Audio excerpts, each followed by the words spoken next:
Hello everyone. ఒక student ఫ్రీలాన్సర్‌గా work చేయాలి అన్నా, ఒక పర్సన్‌కి, ఒక ఫ్రెషర్‌కి ఫ్రీలాన్సర్ కావాలి అన్నా కూడా కొంచెం కష్టమే. ఎందుకంటే ఇక్కడ డైరెక్ట్ క్లయింట్‌ని నువ్వు మేనేజ్ చేస్తున్నావు.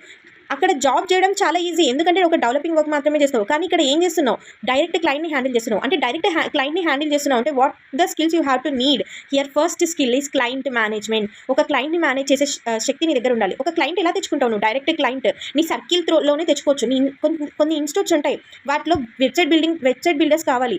అలాంటి దగ్గర నువ్వు వెళ్ళొచ్చు. నీ అంతటా నువ్వే ఒక వెబ్సైట్ క్రియేట్ చేసి నువ్వు యాజ్ ఎ ఫ్రీలాన్సర్‌గా పెట్టుకోవచ్చు. అండ్ వన్ మోర్ థింగ్ వచ్చేసేసి, ఎవరైనా పర్సన్స్ ఉంటారు, చిన్న చిన్న షాప్స్ ఉంటాయి, వాళ్ళకి వెబ్ పేజ్ కావాలి. For example Srimudra saris, all those things. అలాంటి పర్సన్స్కి నువ్వు వెబ్ పేజ్ నువ్వే వెళ్ళి వాళ్ళని అప్రోచ్ అయ్యి, నేను ఇప్పుడు ఫ్రీలాన్సర్గా ఉన్నాను, నేను as a student, as a ఫ్రెషర్గా నేను వర్క్ చేయాలనుకుంటున్నాను ఫ్రీలాన్సర్గా అని చెప్పేసి హ్యాపీగా వాళ్ళ దగ్గర నువ్వు వర్క్ ఇప్పించుకొని ఫ్రీలాన్సర్గా నువ్వు వర్క్ చేసి ఆ వెబ్ పేజ్ని నువ్వు ఫ్రీలాన్సర్గా నీ రెజ్యూమ్లో పెడితే you are the unique person to get a job. ఇలాంటి ఫ్రీలాన్సింగ్ పోర్టల్స్, వెబ్సైట్స్ ఎలా తెచ్చుకోవాలి, డైరెక్ట్ క్లయింట్, ఫస్ట్ క్లయింట్ నువ్వు యాజ్ ఎ ఫ్రెషర్గా, స్టూడెంట్గా ఎలా తెచ్చుకోవాలి అనేసి నేను ఒక లాంగ్ వీడియో అయితే క్రియేట్ చేశాను. If you want to watch the video and go through it, and please subscribe to our channel. By.